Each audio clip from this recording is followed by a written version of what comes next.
nóng giật nóng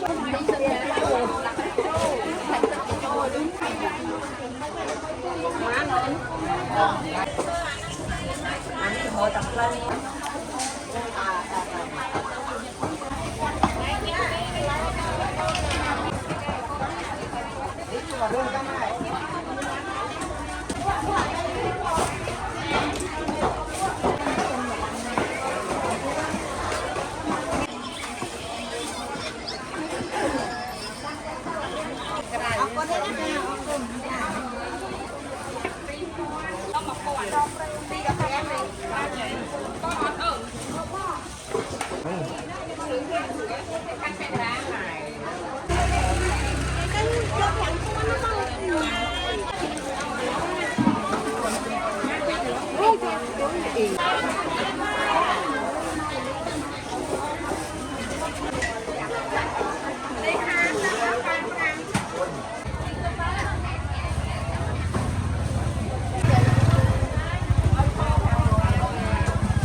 ngoài cái đường ngon quay nữa nè đất còn lại đó đi cho tay đuổi vô tay bay mà phải tẹt vô đây càng ngon hơn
đâu lá thơm ngon này lá thơm ngon đây tập sắp đây mình mới ra đồ quạt đi chẳng hạn luôn rồi con tăng kia con tăng nó vật kia vật kia cổ tăng ở đây cũng mua cái nó là một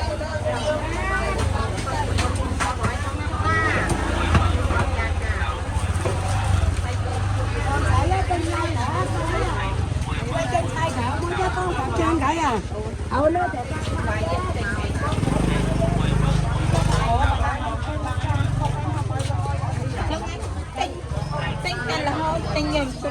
Mama, sesuai.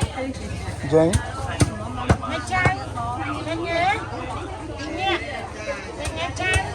Kuncaran.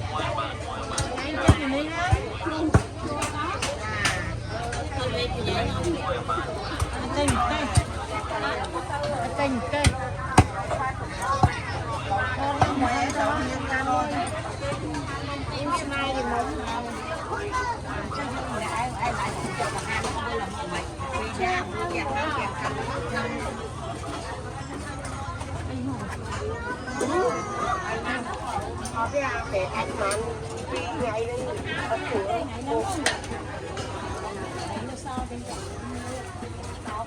sao nó nói mà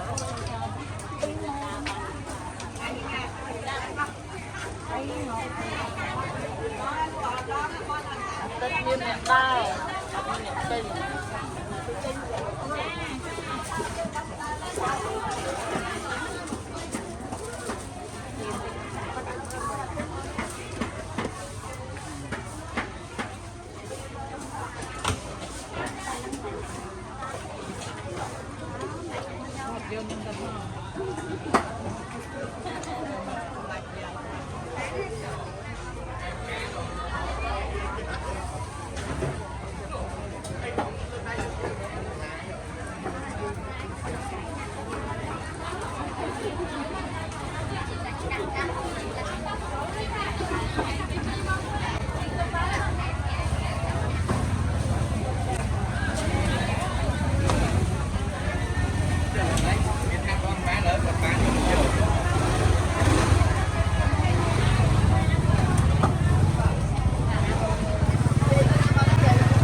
How are you?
Bạn nâng sang này như thế.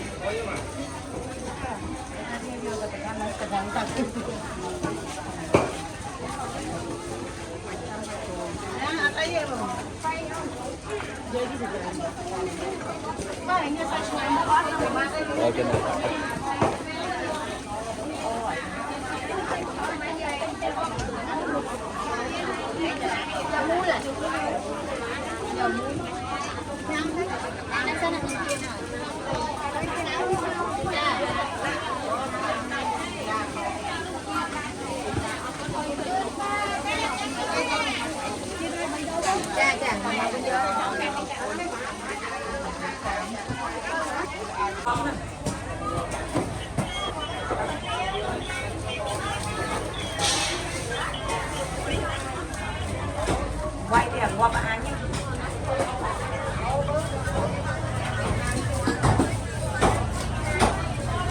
quay tiền qua hàng đẹp ấy quay tiền qua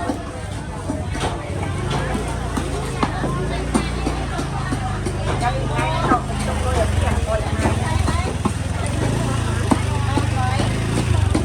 đây bay con mày con cho pi cái lon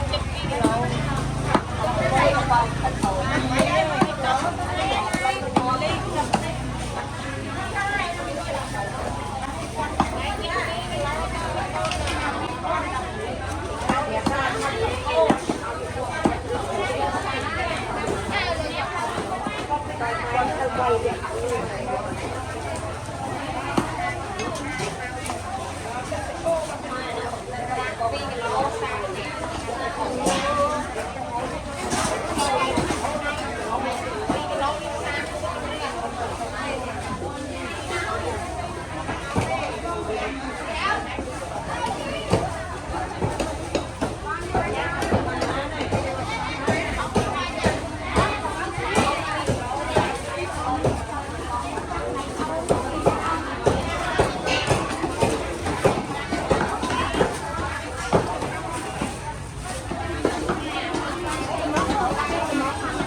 Bạn mình có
lăng mà cái nố bạn mà không 65 mà cái nố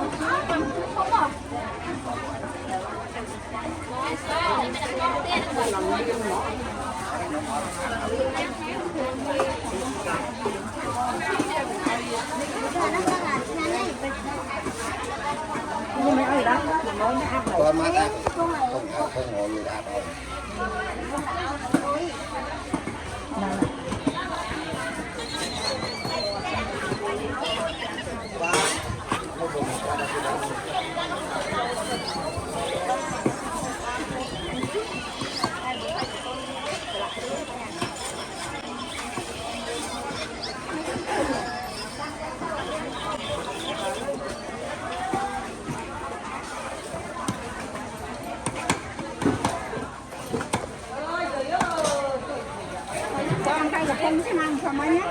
thầy cái và lá hai nghiệt thầy sao mà lô vi mớn con tinh nào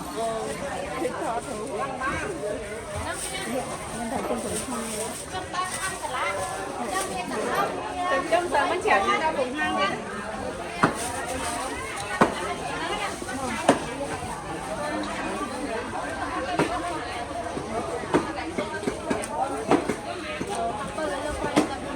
Anh nó thấy cái món khỏe anh trọ.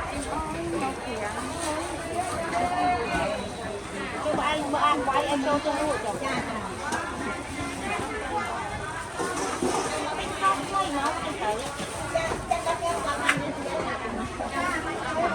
Chanh mang sao nó nồng nó cái này. Có đấy nha.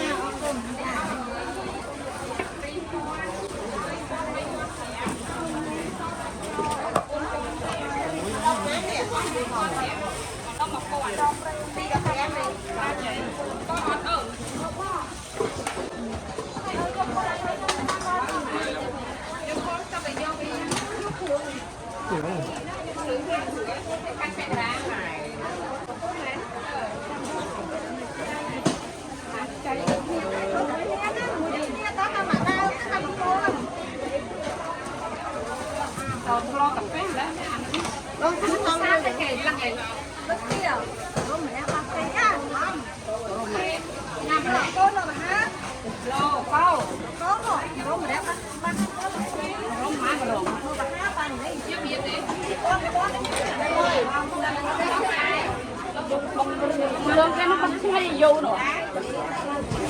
Giờ là xe này thế đâu.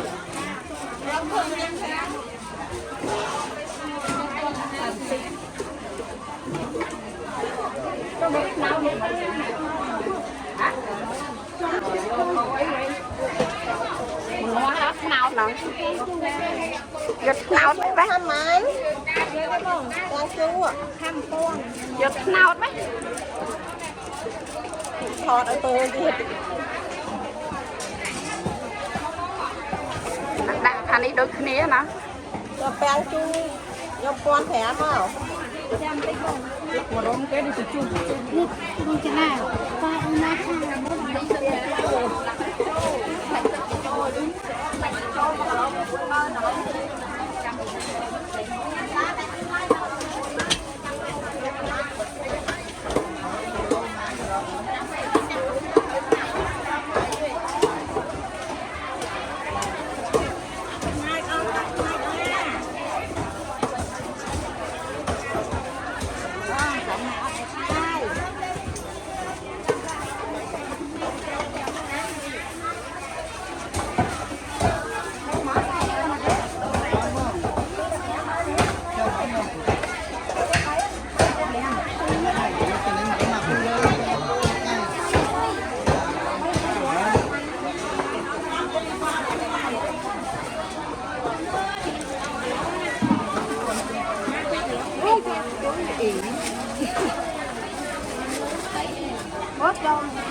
Môi ơi. Đây má ơi. Con. Anh ấy thèm môi. Con. Bật sinh dịch cho hai tinh mà tinh cái lại ó hát.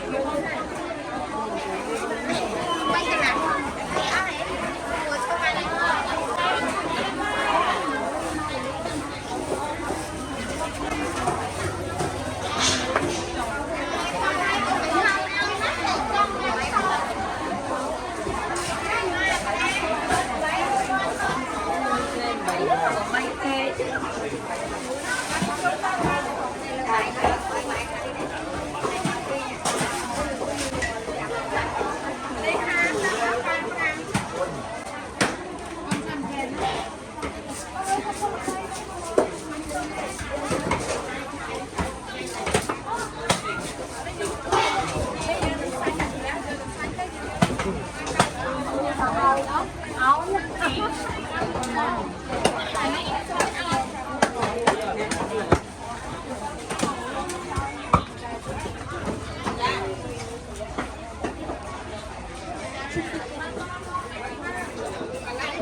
bây giờ không cho lúc nó không miên mai miên mùi miên mai nè miên mùi nè cả miên mùi miên mây mùi ban ông bom tình làm tay dạy cái mùi liền nó phải 2 nghìn đồng mình tập tay mình thở túi đấy cái lồng cái xẻ dân ở đây trong vậy là xịn mấy cái lồng cái là con dân tay bạn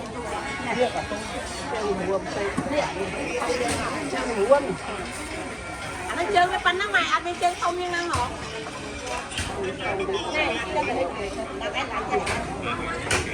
này nè vậy vậy Con.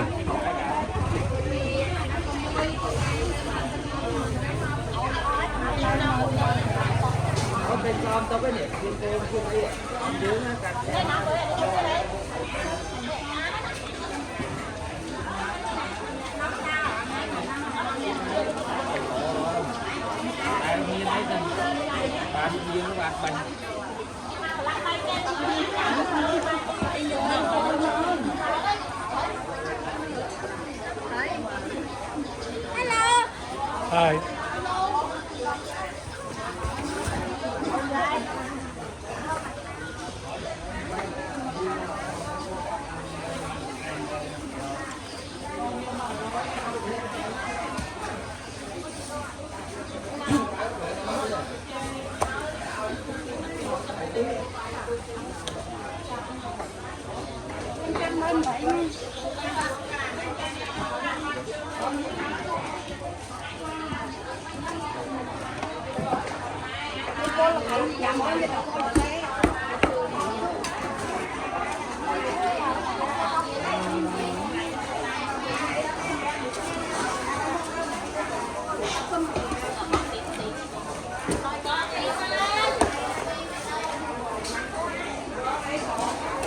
Làm xa kho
bỏ hai đường tình rồi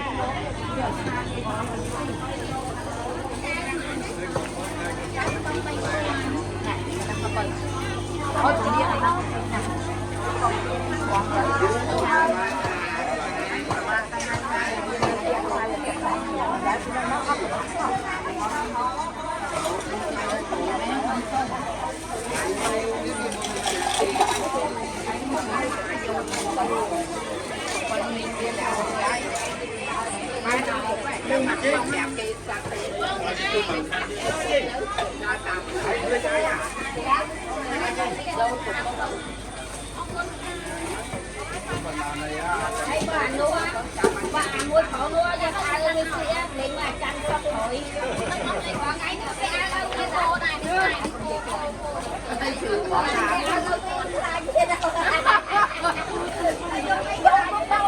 đôi này có con này đôi ơi nghe thì ai ơi biết vẽ tiếp lấy cái khẩu cho ơi cái con anh đôi đôi kia thì ai chưa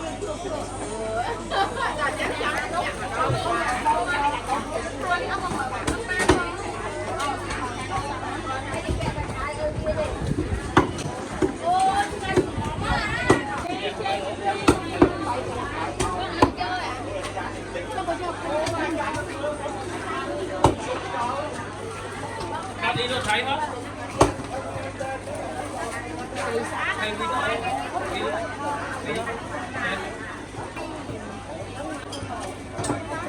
mua này canh được quay nữa này Tao mua cái luôn thấy đó.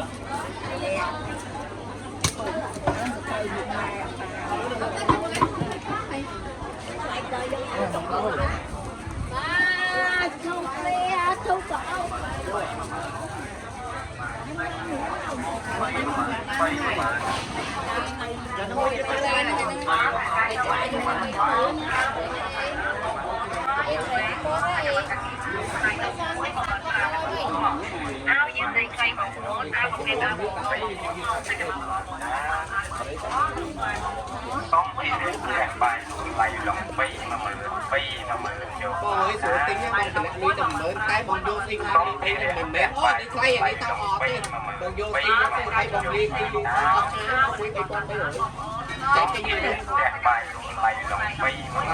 ô nghe nó còn lại khác đây con bây giờ vô tay vô tới bây mà mới đẹp ô vô liên quan chứ mà đem vô tầm cuối đây mà một mày vô tay ban đi tay cái đó này đây nó bây giờ nên mình chim một xia chứ chúng ta sẽ lo chứ nằm tập hơn đi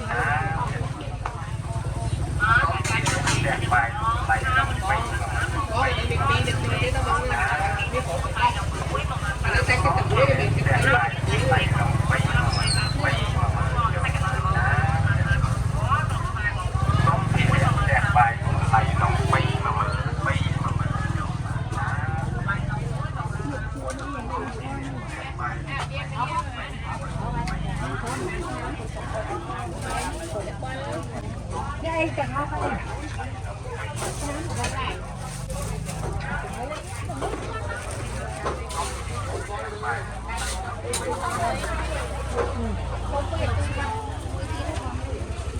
Jane?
Không không. Mà cái này nó là tay ấy này. Cho em lại tu ấy. Đấy. Mất cái mi đó.